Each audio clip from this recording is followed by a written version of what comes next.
Hello, Jean. Hello. Hi, nice to see you, Cynthia. I Oh, think we've got 3 minutes till takeoff. yeah. So Your background looks infinitely more exciting than mine, although mine is quite a nice background. It's just loads of books, but yeah. And mine is some lovely pop imagery. Yours Then pop there's imagery. I should have Warhol in the background. I think I need to go and I didn't work this out. Do you have a post? Do you have a picture, a poster, or something? I have something better. I'm going to run and get it. Yes, run. And I see that there's some people who have already joined us, some early birds, which is great. And we've experimenting with this Instagram Live is all very new and all very interesting. So we're going to do our best, but at least what everyone has seen so far, we're actually on. Something in the background. It's a work of art given to me by the Warhol family. I'm going to turn this round so we have a slightly nicer background. Oh, great. That's really, really, really nice. And it was the family gave it to you. Yes. But I'm trying to see how I can get it into the... Can you put it over behind you? I have to put it behind me and move these books around. Goodness. What a palaver. And I do really like Jean's outfit, red, of course. my red. and your red lipstick. So it's right. great. So we have 1 minute until kickoff. So what have you done, darling? Okay, I'm there. I'm back. I'm there. I gotta go. So what That's is a little bit better. We've got a corner. We've got a corner of Warhol. Okay, corner of Warhol. We've got a corner. We've got a corner of him. There. Wow. That's John, and that's his brother Paul and Warhol. Well, we've got a bit of Warhol in the background. Okay, brilliant. Fabulous. Well, so we have two paintings by Deborah Azzopardi behind me, and then a little photograph of my daughter when she was very young. And we're live, and it's 5:30. So welcome to all of you who are attending our second Instagram Live. The first one we did was 2 weeks ago, hosted by the lovely Pamela Crystal of the co-chair of BAFAMI. And today I am hosting this from the Cynthia Corbett Gallery, joined by the marvelous, extraordinary Jean Wainwright. And before we start our little conversation, I would, if it's okay to my viewers, I'd like to just do a brief introduction about Jean. Some of you may know Jean. She is a professor at the School of Fine Art Photography, the University for the Creative Arts. Jean is an art historian, a critic, a curator, lives in London. Her areas of expertise are contemporary art with specialization on Andy Warhol and photography, which is really wonderful because I like to, in my gallery, show both painting, contemporary art, and photography. She is a writer and an academic, has published countless different books, catalogs. She's been on television and radio. As a curator, she's done many international exhibitions, including Search for Andy Warhol in 2011 and 12, and 400 Years of Chatham in the Sea, which I know was really near and dear to your heart in 2018. And she has also collaborated among many corporate projects, including for Heathrow Terminal 2 and BT Connected World and Fast Forward Women in Photography. On a personal basis, Jean has been a judge for our nonprofit Young Masters Art Prize, both in 2017 and 2019. And she wrote the catalog essay in 2017. And then that wasn't stressful enough. I asked her to write the review for 10 years of Young Masters, and she did last year's catalog, and it was brilliant. She did an overview, and she's still speaking to me, as we can see here today. So welcome all. What we're talking about today really is like all things pop art. And in celebration of 35 years of a wonderful work of Deborah Azzopardi, who I've been representing for nearly 10 years. And this is her retrospective, primarily online, although we do have artwork behind me and in many locations in my home gallery. And we're going to talk also a little bit about the history of pop art and Andy Warhol, because we have the one of the world experts on the on Instagram Live, and kind of just discuss, you know, what we see art historically and contemporary, and try to have a nice, useful, fun conversation. So Great. I'm going to ask first, and we're going to, at the end, we're going to ask for people to have questions, and we can answer some questions. So in terms of looking at Andy Warhol for a minute, how would you define pop art, and then also sort of given the context of where he was and sort of the historical links with Warhol? Okay, great question. But defining pop art, I mean, actually quite complex. You would think it would be really easy. And I thought I'd start by a great Warhol quote. You know, he was rather good at those. You know, once you've got pop, you can never see the world the same way again. But also from a couple of quotes from his book, Popism, where he says, and this is right from the beginning of his book, where he says, Jasper Johns and Bob Rauschenberg and others have begun to bring art back from abstraction and introspective stuff. Then pop art took the inside and put it outside, took the outside and put it inside. But I think the most interesting thing is what he carries on with. The pop artist did images that anybody walking down Broadway could recognize in a split second. Comics, picnic tables, men's trousers, celebrities, shower curtains, refrigerators, Coke bottles, all the great modern things. Okay, I love that. And I also think it's still worth revisiting Jean Svensson's article about what is pop art. And Roy Lichtenstein, another very influential pop artist, who said, who answers. And of course, this was transcribed, so his words might have been a little bit, you know, muddled up a little bit for the purposes of the interviewer. I don't know, he says. The use of commercial art as subject matter in painting, I suppose. And then he says, it was hard to get a painting that was despicable enough so that no one would hang it. Everybody was hanging everything. It was almost acceptable to hang a dripping paint rag. Everybody was accustomed to this. The one thing everybody hated was commercial art. Apparently, they didn't hate that enough either. I mean, obviously, that's such a great quote. It's and great. That's sort of that's a quote of Lichtenstein, probably changed a bit.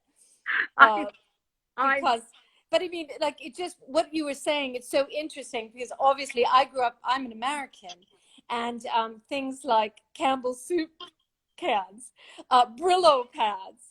I mean, it's just so fascinating to think that my mom, who was a housewife and had 9 children, was using these things every day.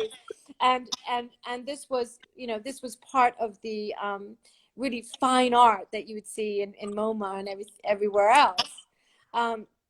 So I think, because we have you on air, would you mind talking a weeny bit about some of the work that you did with Warhol and his family, and some of the tapes and things like that? Because I think our audience would really love that.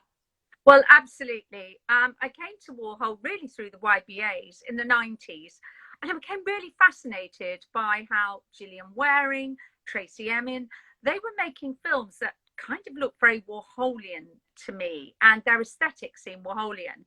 So I got very interested in that, and then a grant became available to do something with the voice, and I was already working with audio arts, and I thought, you know, Warhol, I read somewhere he did all this tape recording. That would be a really fascinating thing to do. Oh my God, that's a whole nother story, but that's how I got interested. So I would fly to Pittsburgh and I would listen to these recordings. Sadly, after I got my doctorate a couple of years later, they embargoed, the Warhol Foundation embargoed the recordings. So sadly, the fabulous access I had to these recordings is not available to other people. However, what I will say is through that, I met many dead people now, of course, because I started in the 90s.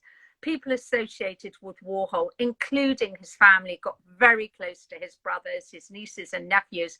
And that was a revelation, meeting them in Pittsburgh, spending time with them, going to the house where Warhol was brought up from the age of 6, going around Pittsburgh and continuing that relationship with them, but also hearing their stories, the man they knew, the uncle, the loving uncle, the quirky brother, the competitions at the kitchen table to make work.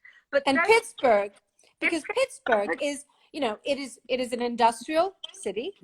Yeah.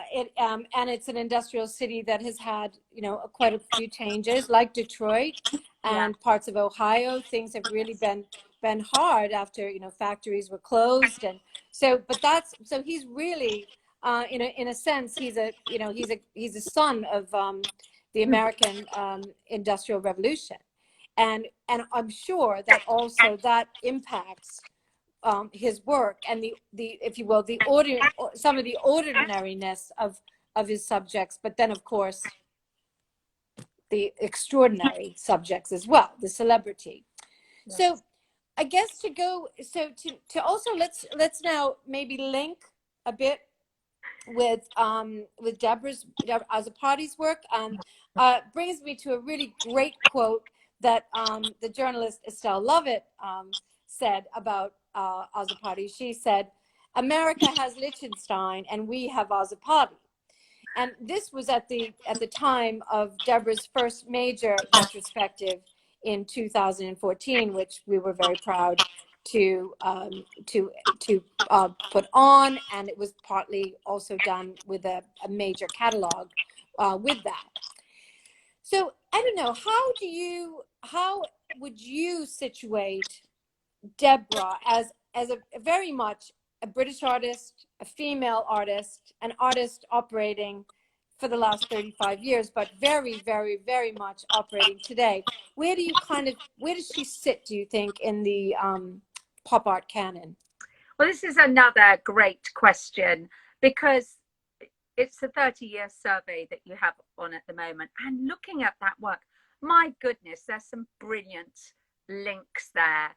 And looking at the work, I was thinking the way, one word, gossip. And I was thinking how pop that is, that whole network of artists all kind of talking about each other, all going round with each other. And her titles, her work, but also her ability to take something ordinary, to be looking at the bottom of your foot, painting your nails, all things that Warhol also realized really communicated. They're human things. Pressing a doorbell. You've got a wonderful work behind you, Cynthia. Bing bong. It's just brilliant. But also that with her work, although they're flat, they're also about sound. You hear that sound, the ringing of the bell. You kind of get below the surface.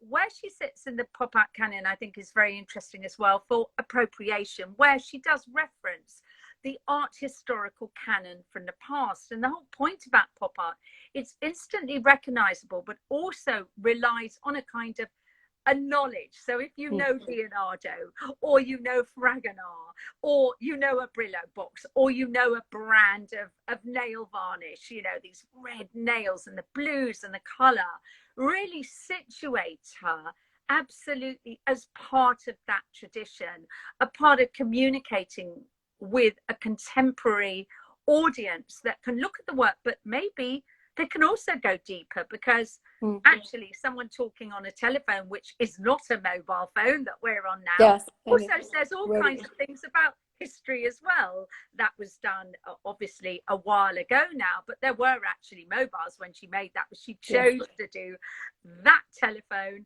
just as Warhol chose to do a candlestick telephone long after people were not really using them, obviously. So I love that about it. And situating someone in a canon is also interesting because a canon kind of gathers to itself artists with certain criteria. Richard Hamilton is put, his work from 1956, which started British pop art. What is it that makes, from the This Is Tomorrow exhibition is part of the canon, but work is very different from Deborah's, but it's still part of the canon.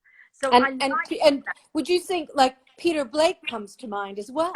Absolutely. Yeah. Peter Blake, Rauschenberg, there are many people who work in a different method, many contemporary artists as well, but they've all got their own style. They've all got their pop language. Yes. And I think that's also something that is for discussion, and actually at this particular time, we're sitting here in just the easing of lockdown, looking at these vibrant, humorous, joyous works, and pop was also, it had its dark side, of course. Yes. It did, but it also celebrated that kind of opening up of society, that transition from 50s to 60s, that transition of a lockdown, if you like, of emotions and freedom to something else.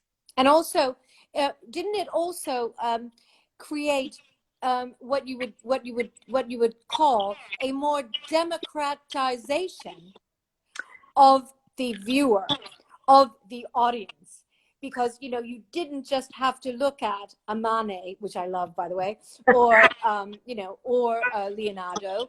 You could actually relate it to your own life, and that's what that is one of the things that, since I've been working with Deborah, it's a really interesting kind of a dichotomy, because she's a very serious artist in her technique and what she does, but on the other hand, her subjects are so every man, every woman, and it appeals, in such a broad way, which I think is partly why she's had such a successful publishing career. Whether that publishing is, a greeting card or a poster that you could get at IKEA, it just, you can find her work kind of everywhere, but not necessarily own the original, because the original is going to be more expensive.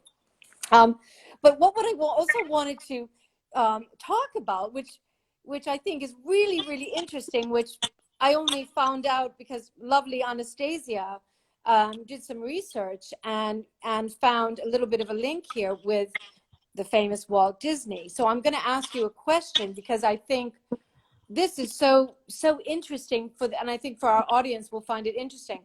Deborah did quite some work here in the UK as an official licensee artist for Disney. And interestingly enough, there was a big interview with of Warhol and the Factory with Glenn O'Brien, who basically says that Warhol found the influence of Disney on his work so great, and that he felt that Disney himself was one of the greatest artists that ever lived, and the whole universe of what Disney was doing with his animation, if without him in some ways, pop art might not have been created the way it was. So what do you think of that? Interesting. Well, I think it's great discussion. I think two things here, Cynthia. Warhol was fascinated by Disney, and I have on record, he spoke to his brother, and his brother said, Andy always said to me he wanted to be Walt Disney. Now, actually, when Warhol was little, quite young, his mother saved up for a projector, and he would project films on the wall, and they were little Disney films. He would go to the cinema. There were 3 cinemas in Pittsburgh, and he would watch later Hollywood films. But when he was really young, they were Disney films. And he understood branding. And of course, Mickey Mouse, Minnie Mouse, they were a brand. And he took so much from that. He loved Mickey and Minnie because of the ears. You saw a pair of Minnie Mouse ears or Mickey Mouse ears, you knew exactly what they were. So if you think the white wig and those things, that was also a change. I don't think he didn't ever call himself he wanted to be the greatest living artist. He suffered a lot, often from feeling very underconfident, actually. But he knew that there was a strategy to get out there so everybody would recognize you. That's a Warhol. That's a Warhol. Yes. And that brand is very, very interesting. And the strategies that studios used, he learned at a very early age. If you look at the albums he collected from people like Shirley Temple, or the over 100 wonderful photographs he collected of Marilyn Monroe, there were studio pictures that he sent off for. These really were about those brands, how they projected their stars. And so he understood that, and that's what he aspired to. Absolutely. He aspired to that magic in a way as well. Yeah, because there was so much magic, so much fantasy. And but it's really interesting because his work is very masculine. Yeah. And Deborah's work is very feminine. And although not always, Cynthia, maybe not. Actually, if you look at some of those wonderful lines in Deborah's work, those sinuous lines of a hand or nails, and they remind me of some of Warhol's pre-pop work, that wonderful work he did of shoes for men. Those kind of where he would do a hand with a ring on, those kind of lovely lines. So that transition from the kind of 50s looking at images and then translating them into adverts, or looking at real objects and translating them into adverts, which is pre-pop, but becomes he's able to make that transition. So I think there's a wonderful marriage there, actually. That's so interesting. And then also it brings me to something I'm going to talk a little bit, because I wanted to talk a bit about technique and the whole idea of limited editions versus originals, and how in some ways, he was really Warhol was one of those that kind of revolutionized, if you will, silkscreen printing. Although of course it's been around, printing itself and lithographs and multiples have been around since Dürer. So it's just so interesting, but kind of in a way made it popular, in a way made it less precious in a way. But and so Deborah, it's just so incredible because she just took to that that idea of doing limited edition silkscreen prints at the same time she's doing her originals. And I don't know, what do you think about that whole technical aspect and where we're at today in terms of the contemporary? Well, I think, again, a great question, because the whole thing of the original, the aura of the original being touched with the hand of the artist, is something that pop art tried to get away from. Pop art said, yes, it's great, Warhol made this work in the studio, with a squeegee, made this screen print. Some of them he added his own hand marks over, or brush marks over.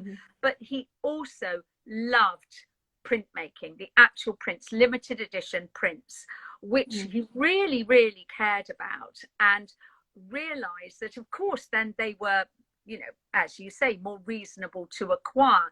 But again, that's the whole thing of, he believed in this democracy of art in a sense, that people could acquire it, could have it.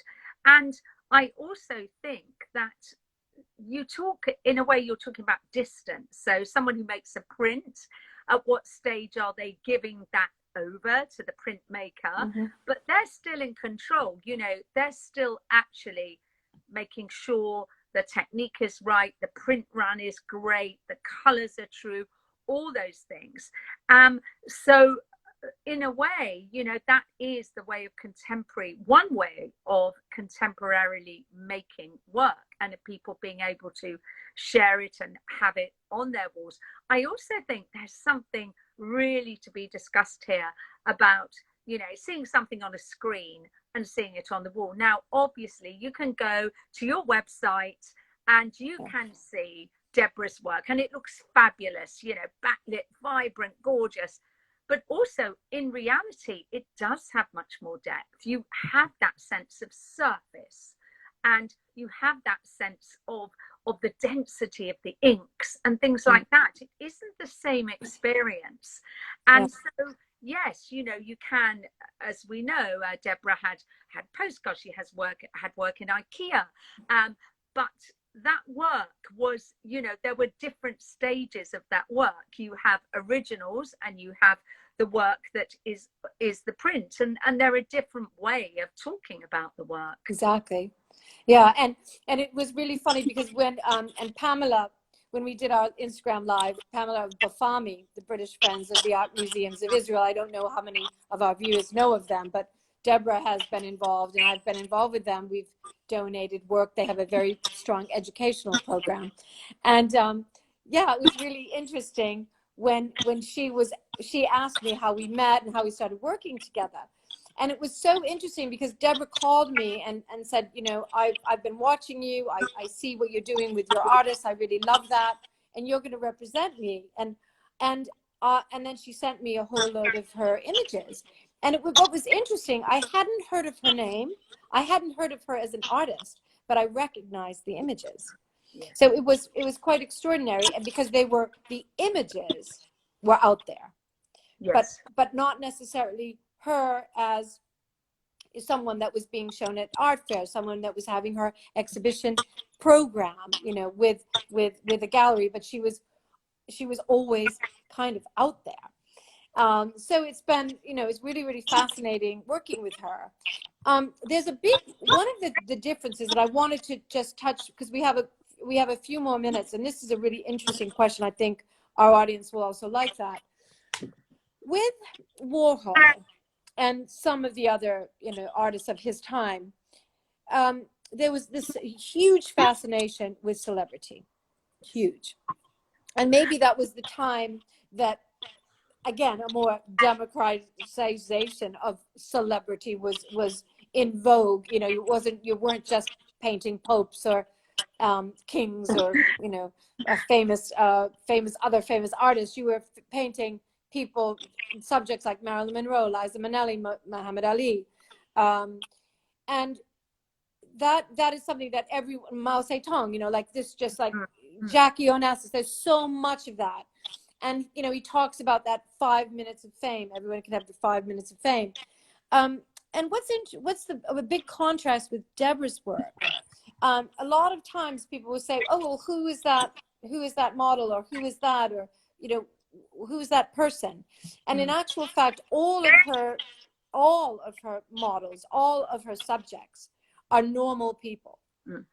When I say normal people, they will be one of her friends, her daughter. Actually, my daughter modeled. Lindsay, who worked for the gallery, she was one of the models. And one will ask her, well, how do you choose your models? And she always will say, everyone always has something that makes them interesting to portray. So the only time that anything was different in that was when she was approached by the Winehouse family to commission a portrait for the foundation, and she did paint Amy with using some imagery of Amy and using some imagery of her own daughter, because they shared coloring and they were same age, and they actually had spent some time at school together.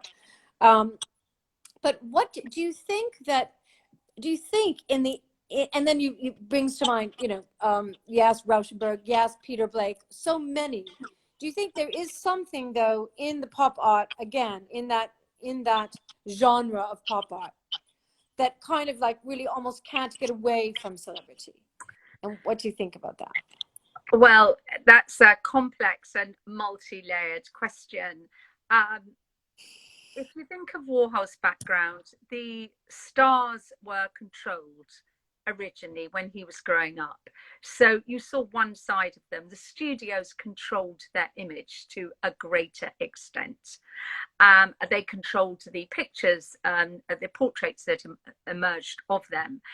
And of course, Warhol did choose Marilyn Monroe to do always the same. All the Marilyns are from the same image from Niagara. Right. A film shot from her film Niagara. But also he said this great quote, "I paint anybody who asks me," because actually if you had the money that the commission was, and there's wonderful diary entries and tape recordings of him talking to Fred Hughes, his business manager, and Vincent Fremont, going, "Is she a portrait? Could she be a portrait? Could she be a portrait?" Wow. So it was, if you had the money, and you know, and they weren't hugely expensive at the time, he would do a portrait of you. Now obviously some worked better than others. Some people, obviously with Marilyn, that was a gift. With Mark C. Tung, that was a gift. They were so recognizable, you could do a lot with them. Other times he did have problems. I mean, do read his diaries. He's saying things like, "Oh, you know, I had to do a portrait of Lisa, but the first one didn't work because she doesn't look like that. I couldn't get the photograph quite right. And after many photographs I did."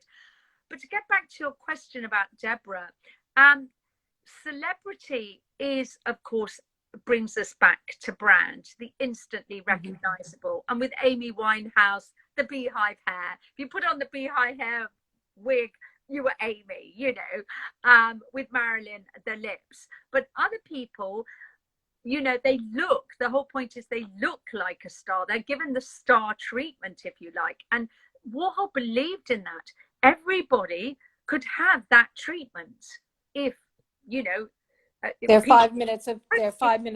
That 15 minutes of fame, you know, 15 minutes. They could have that. Was probably 5 seconds now, but they could have that.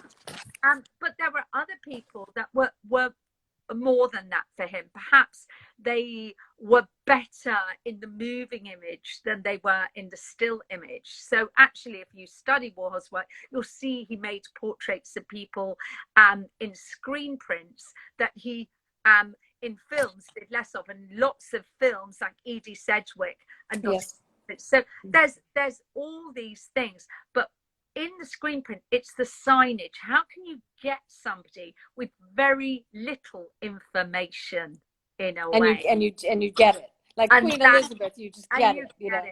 Yeah. Or little information, but it draws you in to the lips or the eyes or the hair. You're drawn in by that wonderful, in Deborah's work, the juxtaposition of the colors, the blues, the reds, the yellows, that, you know, from a distance you're drawn in, you see it. Oh, that's interesting, you know. So I think the idea of celebrity was absolutely about Warhol. You know, he was utterly engaged.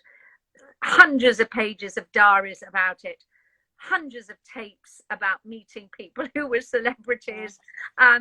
And I wanted to say one thing, because it gets to the idea about celebrity. He wanted to take Marshall McLuhan, and he turned down a dinner with Liz Taylor to go and interview him. And when he got there, Marshall asked him to turn off his tape recorder.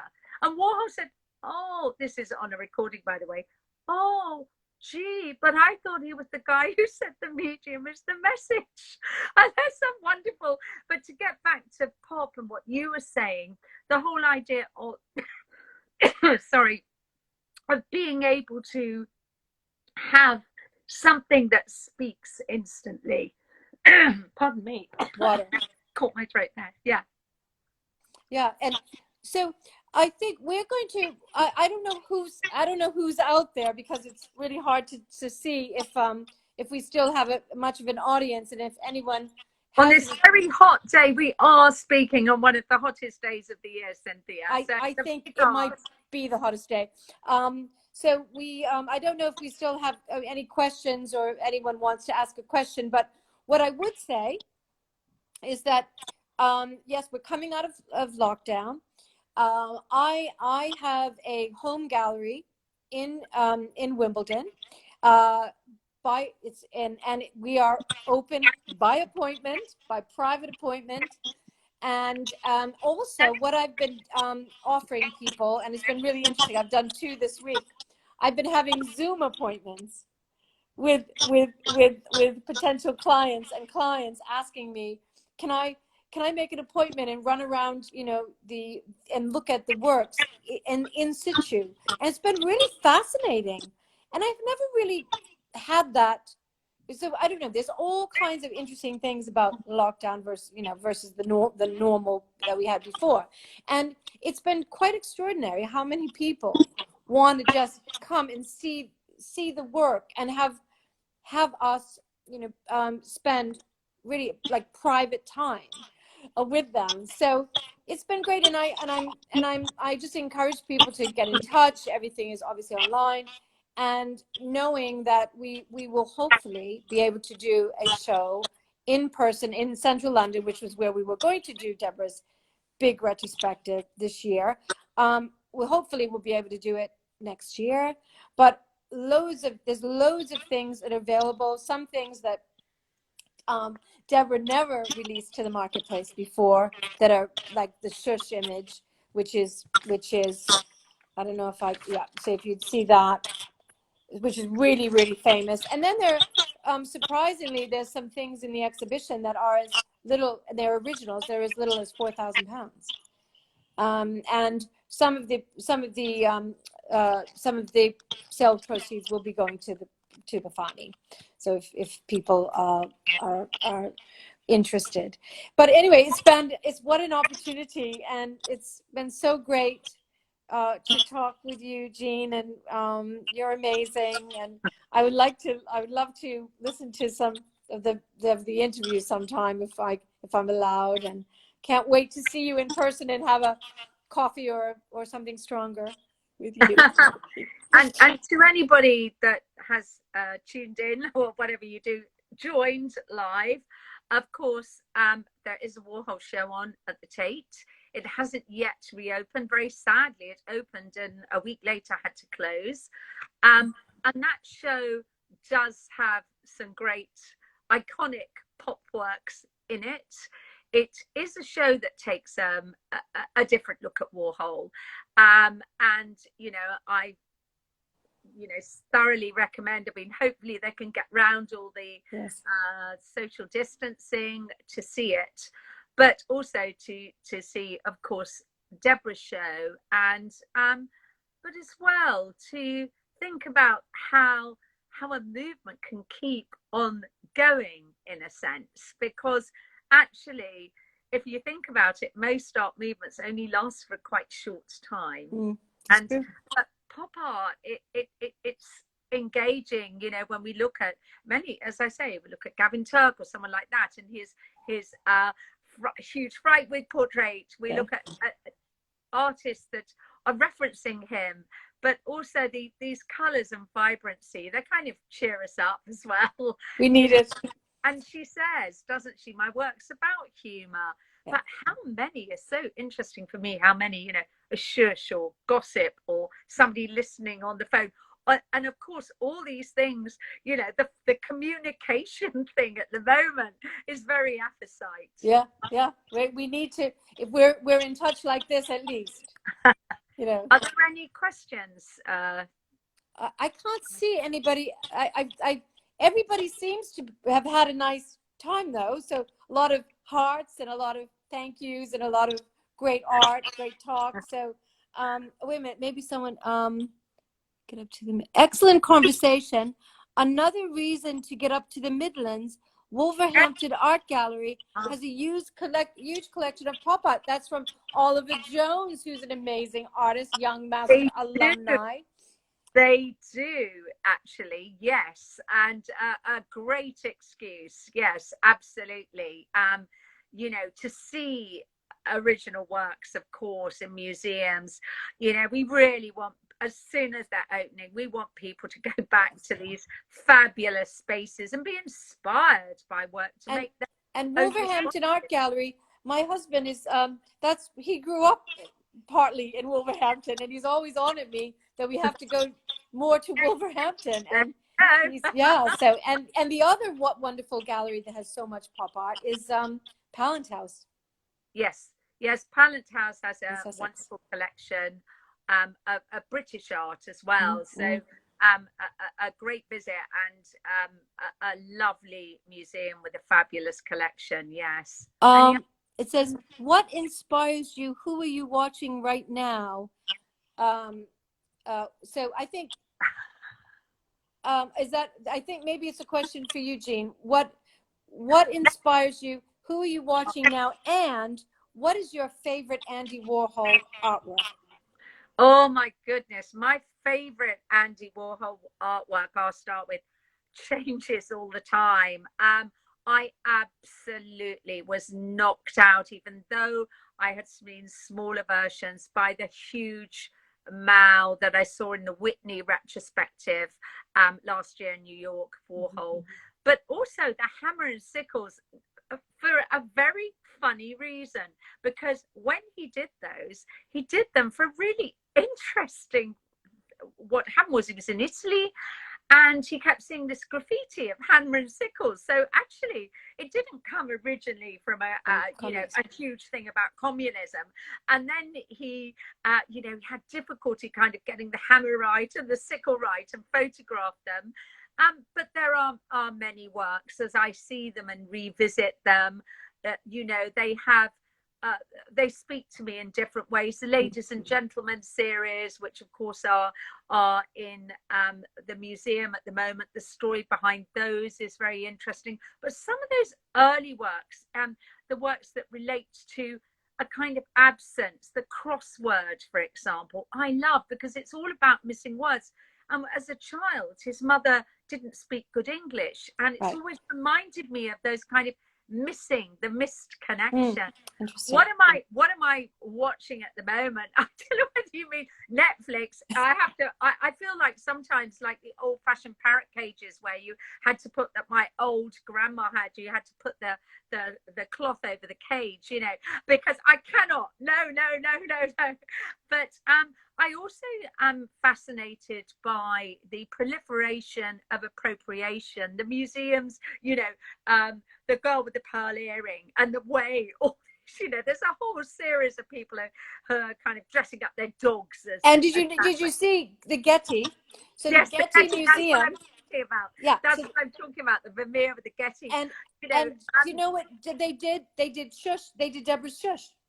So they did so many different, well, that's what I was also thinking about, because I love those kind of quirkiness and the enthusiasm for the quirky, but also, revisiting great documentaries on TV about artists as well.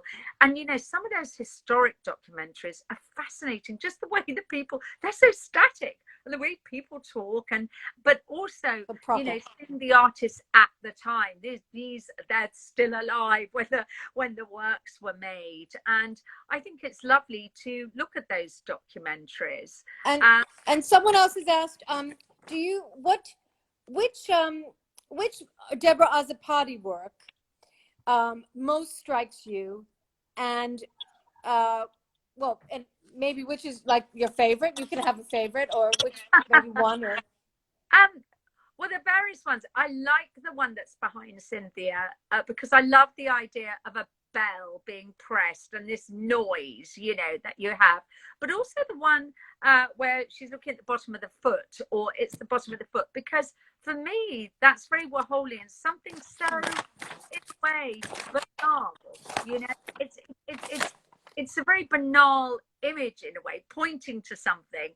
And what fascinating by those kind of things, those little kind of, what's that, a spot or something like that, and and I suppose I like those kind of those works. Yes, definitely. And with this one, with the foot, it's really interesting because it's clearly a male foot, yes, with a very small little hand, and you know, There's you can, something very odd about it. I like the kind of oddness about it. yeah, and, and actually, sure, what is it? Is it Veruca? You know, is it corn?